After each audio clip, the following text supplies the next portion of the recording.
Great. Hello, everyone. Can you hear me okay? I also have no means of receiving your response, so I will presume that you can hear me. Um, okay, great. So, welcome everybody. We're in a hybrid session, so we have some people live and we also have some people online as well. Um, Welcome to the second session of landscaping and of this set of sessions organized, hosted by the Visual Cultures Department in Goldsmiths. This is the second session, and I think it's the second lecture. And maybe some of you attended a lecture this morning, and then we have some in-person sessions lined up in the coming days. So do join us for those if you're in London. So the setup here is a little complicated, but I am hoping that all goes well. I'm particularly nervous about some film clips because you never know if they can be shown properly. Let's just presume all will go well. Good. So you should be able to see, hopefully in front of you, a PowerPoint first page of that, and then myself. Did I say I'm Sam McAuliffe? If not, nice to meet you. Good. So I am going to just jump straight in, speak for an hour or so, um, on the theme, on the problem, on the question of landscape and landscape approached through a particular philosophical framework that I think is a really interesting one, especially to invoke in contemporary contexts. And that is the thinking on landscape of Georg Simmel. So I'm going to just jump straight in and say for Georg Simmel, landscape is a mode or a model of representation locked in an irreducible tension with the order of nature out of which it's composed. And this tension is constitutive of landscape itself. It can be discerned in the ways that landscape organizes its field of perception, in the modes of sensibility it cultivates, the epistemologies it draws upon, the forms of property relation it's historically tied to. In Simmel's The Philosophy of Landscape, a short text of 1913, this tension is approached through a simple categorical distinction. Landscape is to nature as part is to whole. And today, actually, all I want to try and do is just try and understand this categorical distinction and the set of logics that it gives rise to in Simmel's work. So, by nature, Simmel writes in that text, we mean the infinite interconnectedness of objects, the uninterrupted creation and destruction of forms, the flowing unity of an event that finds expression in the continuity of temporal and spatial existence. To talk of a piece of nature is a self-contradiction. Nature is not composed of pieces. It is the unity of a whole. The instant anything is parceled out from this wholeness, it is no longer nature pure and simple, since this whole can be nature only within that unbounded unity, only as a wave within that total flux. Now, it's over and against the natural order conceived as such that a landscape takes shape. Whereas nature intersects with itself as a totality in each of its particular instantiations, we could even say that nature's consistency ensures that its center is everywhere. Landscape, on the contrary, is comprised of an ensemble of elements which manifest a locality in and through its specificity. The prospect that a landscape opens up is always partial, circumscribed in principle. Its formation, therefore, institutes a break in nature's open-ended continuum. It detaches itself from the whole of which it is part, by tracing a line of demarcation where there would otherwise be none. And yet, since this part still belongs to the whole, after all, it can't be located anywhere else. In the same stroke, this process of detachment separates the whole from itself. It deprives the whole of itself as something whole. So Simmel continues, this is the next quote on the page. As far as landscape is concerned, however, a boundary, an Abgrenzung, so going to be an important term for us, a boundary, a way of being encompassed by a momentary field of vision, is quite essential. Its material foundation or its individual pieces may simply be regarded as nature. But conceived of as landscape, it demands a status for itself or a being for itself. There needs to be a unique characterizing detachment from that indivisible unity of nature, in which each piece serves as a transit point for the totality of the forces of existence. To conceive of a piece of ground and what is on it as landscape, this means that one now conceives of a segment of nature itself as a separate unity, and this estranges it from the concept of nature. So, Abgrenzung, boundary, demarcation or delimitation, the determination of a place through the delineation of limits, this must be understood as one of landscape's predominant structural features. A boundary that that renders distinct what it encloses by setting it apart. A unique characterizing detachment, as Simmel says. It's therefore along this demarcating line that the antagonism between landscape and nature, part and whole, inside and outside, is at its most concentrated. And yet, the boundary can be ascribed this set of functions only insofar as it is not itself a visible part of the resulting arrangement.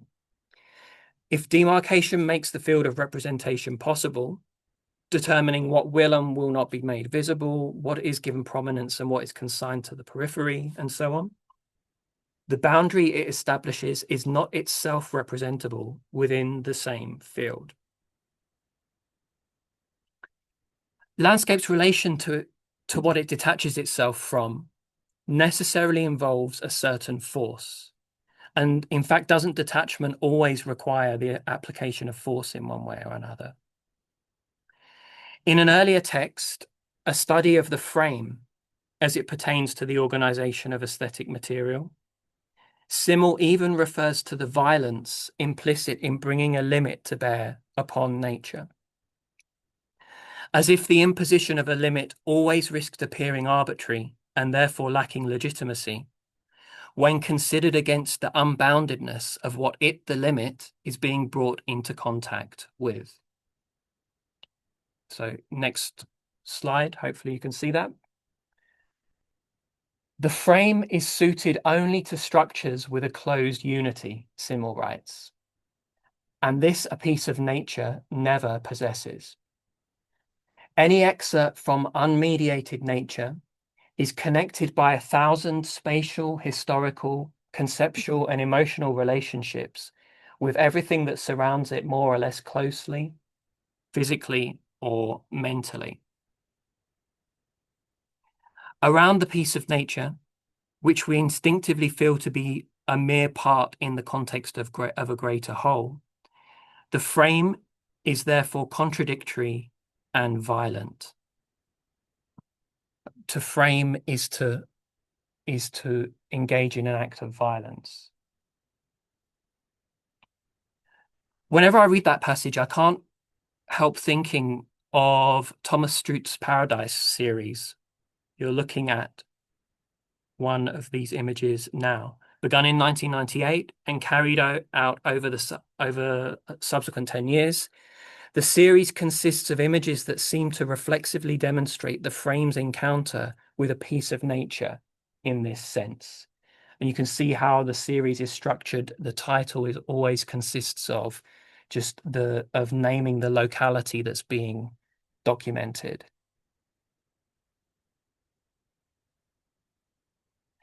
Saturated with an unmanageable excess of detail, which is made to manifest without any available principle of synthesis.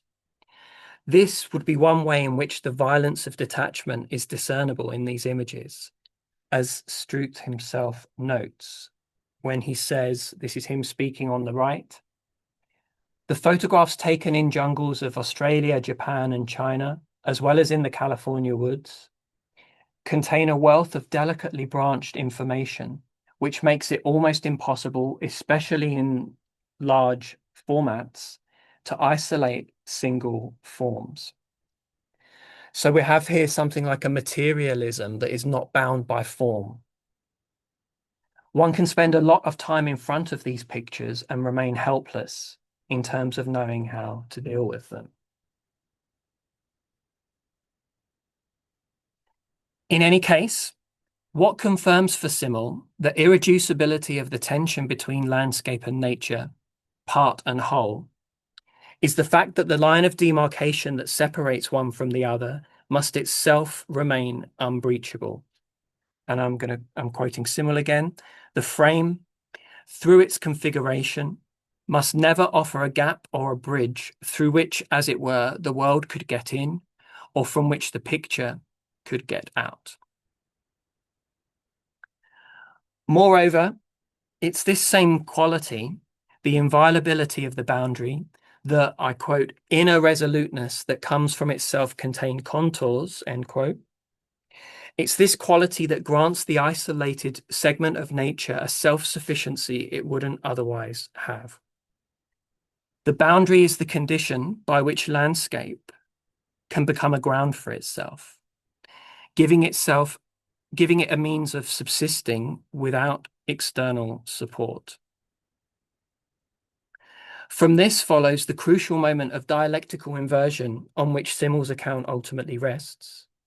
The point at which, I quote, one part of a whole should become a self-contained whole itself, emerging out of it and claiming from it a right to its own existence. Not only then does this particular part cease to derive its cohesion from the whole, it manages to reinscribe the whole as whole within itself as part. Ceasing to be one part among others, no longer commensurable with any other part, the paradox of landscape is that of a part which is greater than the whole it is part of.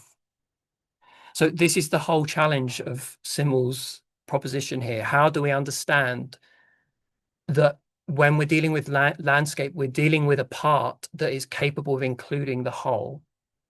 The part frames the whole and not the other way around. Another quotation for you. Landscape is something individual, contained, self-contented, that at the same time continues to adhere to the whole of nature and its oneness without contradiction. The specific object thereby created and transposed onto quite a new level then, so to speak, from within itself, opens up again towards that total life and reabsorbs the infinite into its still intact boundaries. So it's this whole logic of how does one make the infinite, the limitless, manifest within limits?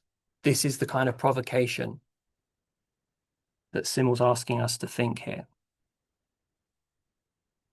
So, to bring forth the limitless within given limits and on the basis of these limits is therefore the particular demand made of landscape as an aesthetic form. And the response to this demand in each case commits the use of this form implicitly or explicitly to an engagement with the relation of part to whole. Where the enclosing boundary is situated, by what means and to what ends it is traced out, how this delineation produces the detachment of part from whole, but also how the whole is then recovered through this same part. All this implies a set of operations which will determine how nature stands to be encountered within the resulting landscape.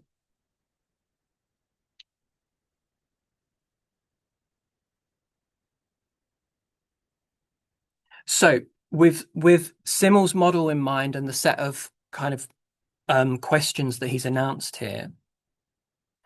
In what follows, all I want to do is just consider three distinct arrangements of landscape that each produce their own kind of unique interpretation of this part-whole relation, or stage this part-whole relation in their own particular way.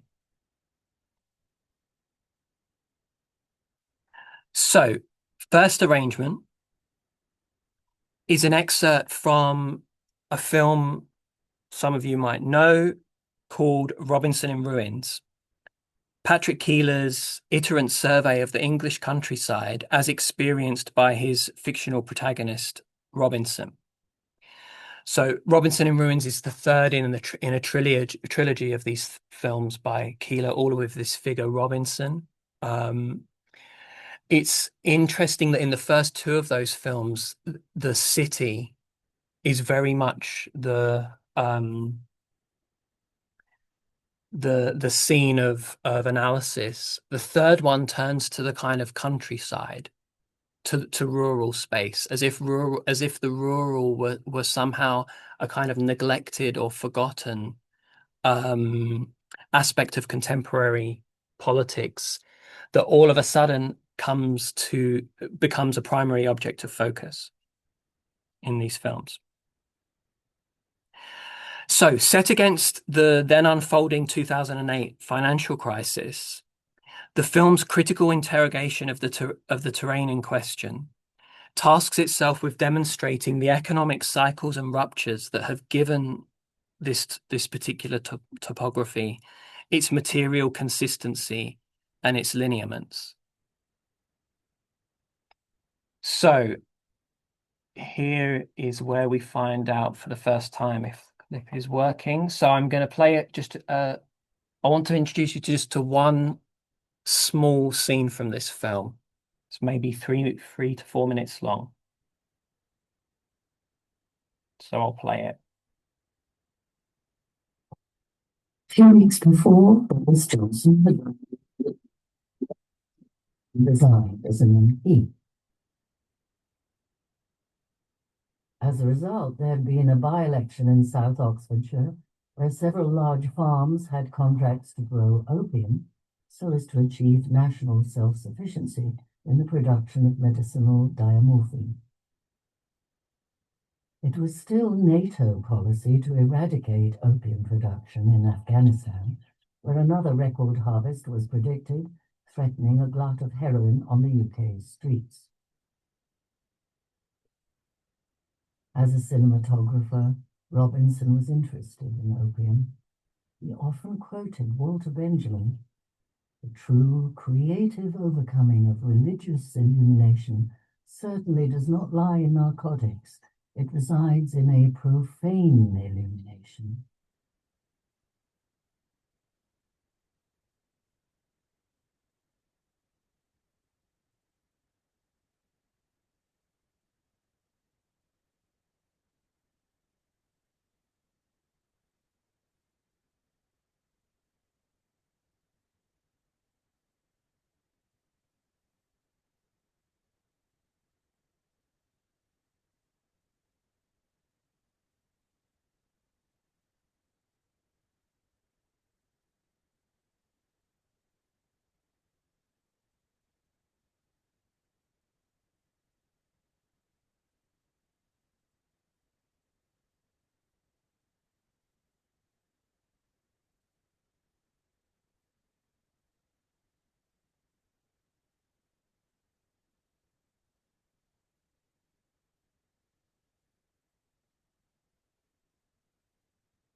Okay.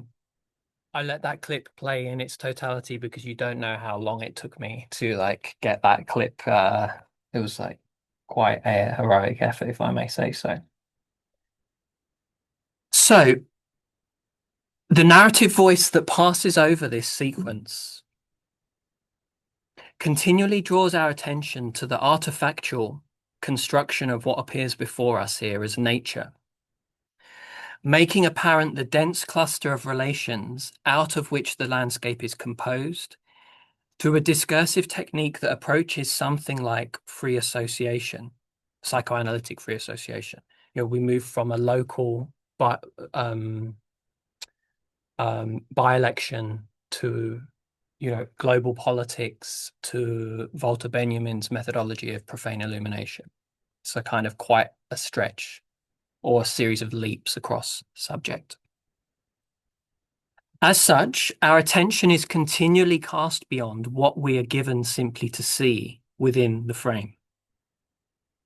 For instance, once we understand that this landscape in this location is a function of geopolitical strategy, a consequence of NATO's opium poppy eradication policy in Afghanistan, this policy itself, of course, an auxiliary to a wider so-called war on terror. Once we understand this, we can't help but envisage the absent referent to which this landscape that we're looking at is tied. That is the destroyed poppy fields within the territories of Afghanistan. In terms of spectatorship, what this also means is that however potent these images of natural beauty may be, the discourse that is speaking and that accompanies the images prevents a Kantian schema of disinterested contemplation, a kind of free liking, from asserting itself over the viewing experience, even in the silence that falls when the voice has ceased to speak, and we're left with that long, span of of speaking silence. So my point being that we are, on the one hand, the image is straining, it's the kind of beauty is straining towards us. On the other hand, the block of discourse that is spoken over it is suspending our capacity to treat this as a merely beautiful image. Every landscape has its mood or tone. It's Stimmung in German. Simmel writes in the essay we've been reading. But the mood or tone or feeling cultivated by Keeler here is not reducible to a state of purely subjective interiority. Instead, the mood is always framed by the geopolitical circumstances that have precipitated it. Said otherwise, here part discloses whole.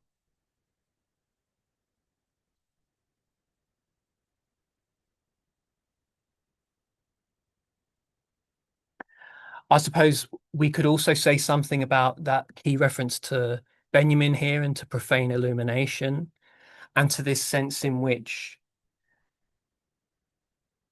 here knowledge is being constructed from out of a kind of contingent encounter with the materiality of things.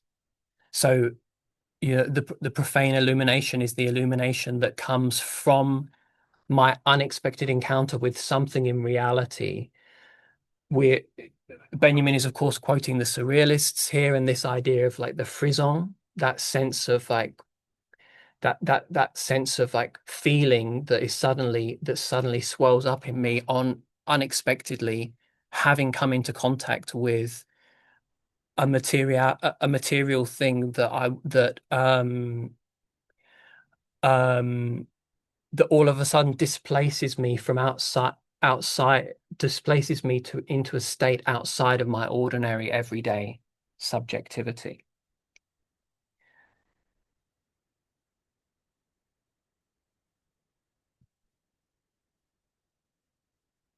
Oh, okay. So second scenario I want to look at is a film of Michael Snow's, an experiment from 1971, which is called La Région Centrale.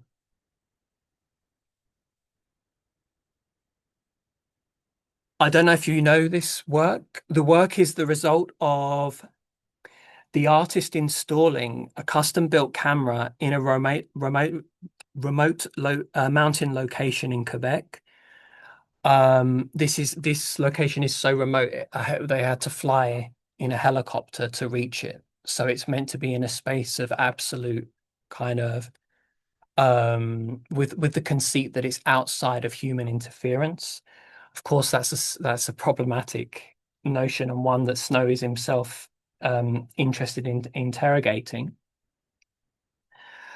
In any case, so in at this remote site, without any further oversight, the this recording assemblage is erected and given the task of surveying its surroundings over the course of the next 24 hours, according to a pre-programmed series of protocols that determine the camera's movement, introducing variations in trajectory, in contour, in speed from one sequence to the next.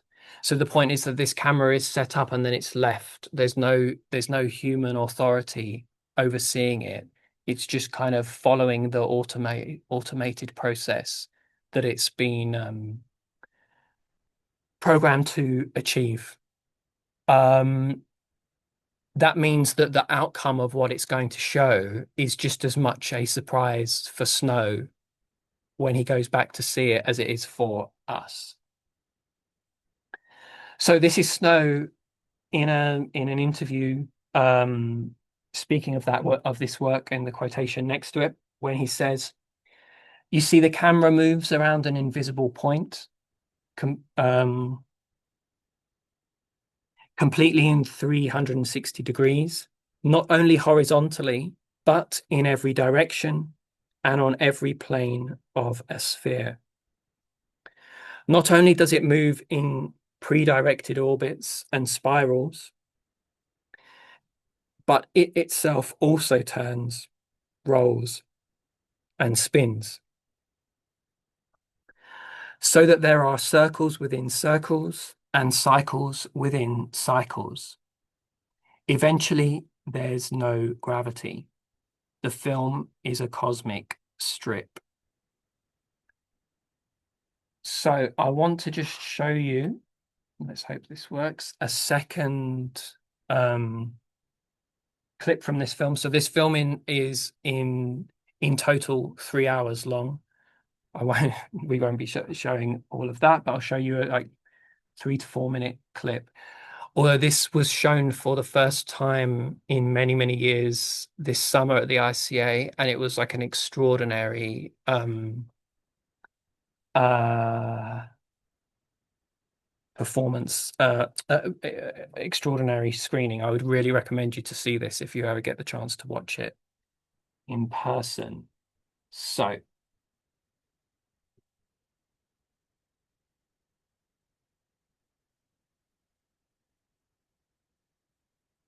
so this mark is always the kind of, how can you say, the chapter break in the film.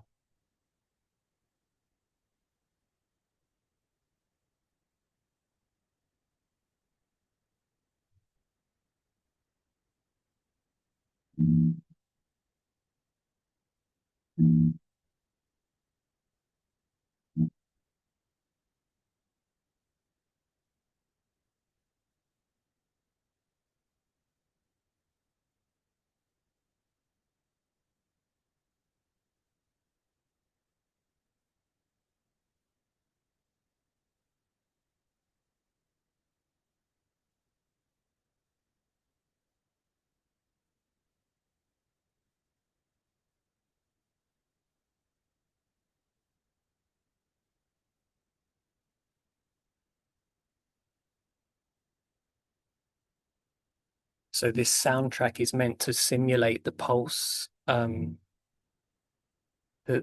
pulse controls that are sent to the machine that is dictating how it's moving.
Okay, so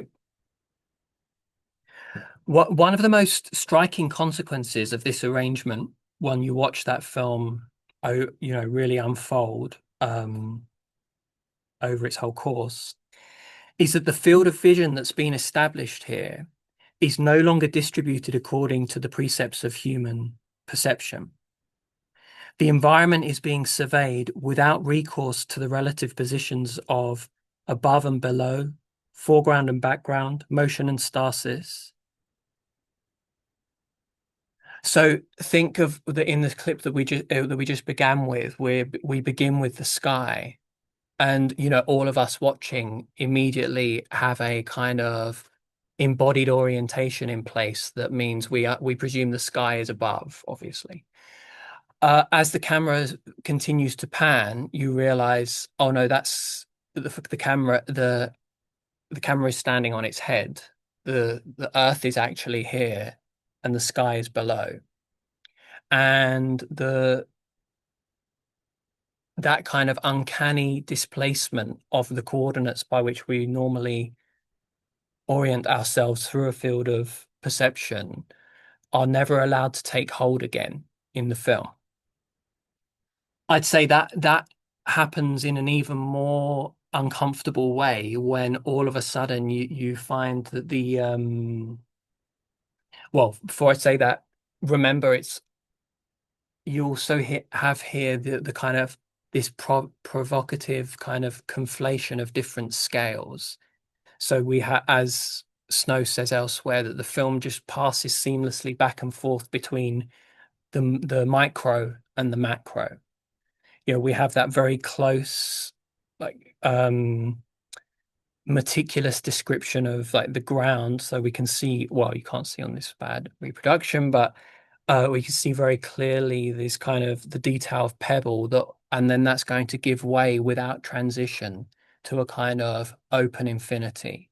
And there's no, and the camera is just capturing that difference, or passing through that difference um, in such a way that it just undoes the normal categorical opposition between those two scales. Um, we could say that the film even confounds the kind of basic epistemological opposition between a difference such as clarity and obscurity, or focus and vagueness. Um, Even the capacity to determine a term like focus becomes difficult in the film. To me, in the stretch that we just watched, one of the hardest, or one of the most kind of vertigo producing moments is actually when the pan catches the horizon line and stays with it. Now that's obviously a kind of, that feels as if we've been classically returned to the standard perceptual field. But remember that that's purely an accident. There's no, that's a chance effect of this automated process that has just caught that and kept it for a moment before it then falls back into disorientation or back into disorder. And that's a really strong effect throughout the film, that there are these kind of moments of clarity, moments of comprehensibility, of perceptual consistency. But the longer that you watch, the more you realize the uncomfortable feeling that they're grounded on contingency. They're an accident and they're going to dissolve just as quickly as they came forward.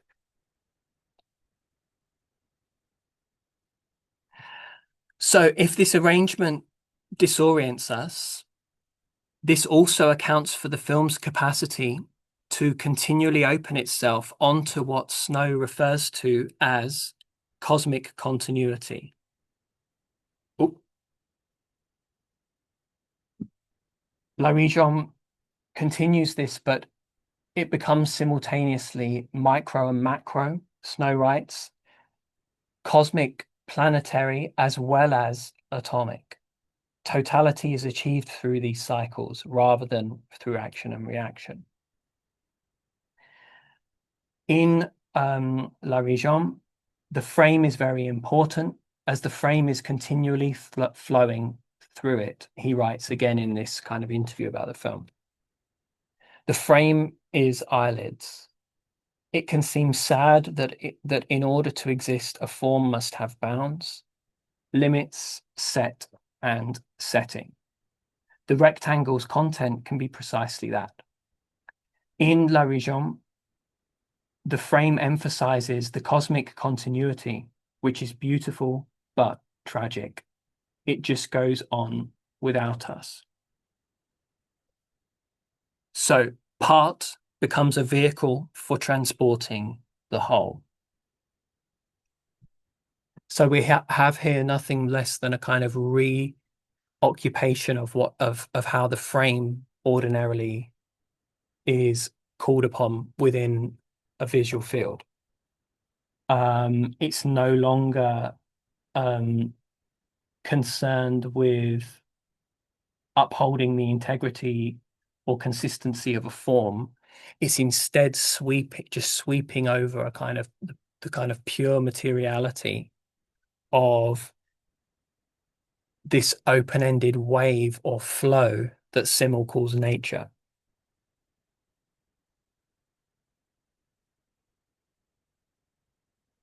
Okay. Third and final arrangement. In the introduction to his 1978 photo book, Kodachrome, the Italian photographer Luigi Ghirri recounts his encounter with a particular image, an encounter which, so he explains, will go on to inform his subsequent photographic practice. And the photo is the one on the left, one of two photographs that in 1968 and 1969 were in popular circulation, having with those space missions undertaken by NASA, having for the first time photographed the globe from a point exterior to the globe. In 1969, a photograph taken from a spaceship traveling to the moon, this is Ghirri talking, of course, appeared on every newspaper. This was the first photograph of the entire world. So we have here the realization of what the critical theorist Dennis Cosgrove calls the Apollonian eye, like this kind of synoptic, omniscient gaze that can take in totality in a single glance, and that always therefore is tied to a politics. You can see, since that gaze has historically always been an instrument for control, for the control of the field that it can survey in that way. The first photograph of the entire world. We could also say that here, what's disarming about this image is that it materially concretizes something that was long held in the imaginary. Like this image was of course for Lot was prior to then a kind of hypothesis that here is realized, is rendered actual. The image, just to continue, the image that man had pursued for centuries was presented for our view. Now, here's where I think Geary's interpretation of this image starts to become interesting. The image held within it, the image that we're looking at, held within it all previous incomplete images, all books that had been written, all signs, those that had been deciphered and those that had not. It was not only the image of the entire world, but the only image that contained all other images of the world. It was at once the representation of the world and all representations of the world. So we have something here like a total architecture. As I'm reading that, it reminds me of Borges's Library of Babel, a kind of a finite or a limited space that nevertheless contains infinity within it. What comes into view here then for Geary? And just to say, it's interesting that in this introduction, he doesn't reprint this image. So this interpretation is just given at the heading of a book of images, but is not itself included. What comes into view with this total image is the paradoxical manifestation of the limitless within definite limits, to invoke Simmel's terms once again. But crucially, if this instance of representation is one which has carried representation to an absolute state, this in no sense resolves the tension between part and whole.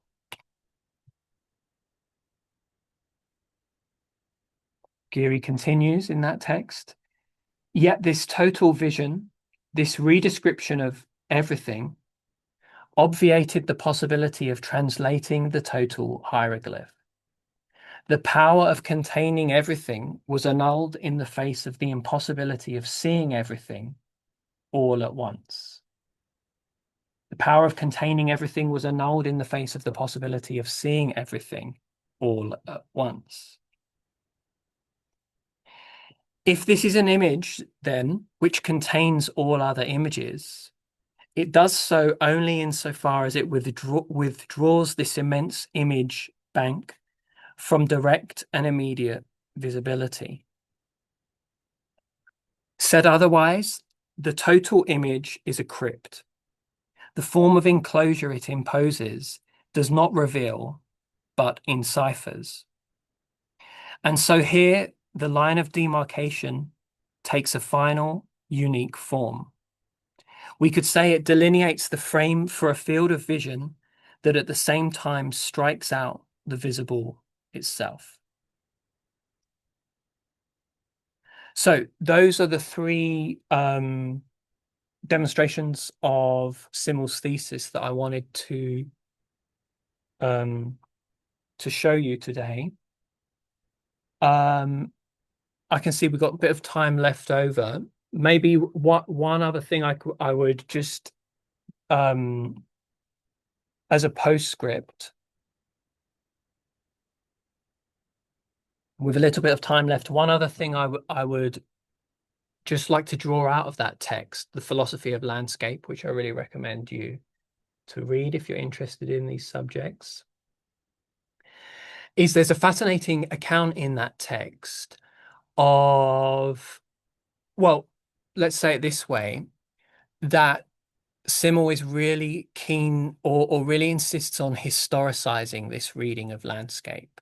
He insists that landscape as an aesthetic register is a resolutely modern phenomenon. we can't find an instance of landscape in antiquity, for example. And his account of that is very interesting, I think. If for him modernity is conceived of as the ever increasing individuation of experience, so that human experience is more and more atomized, more and more partitioned into isolated fragments.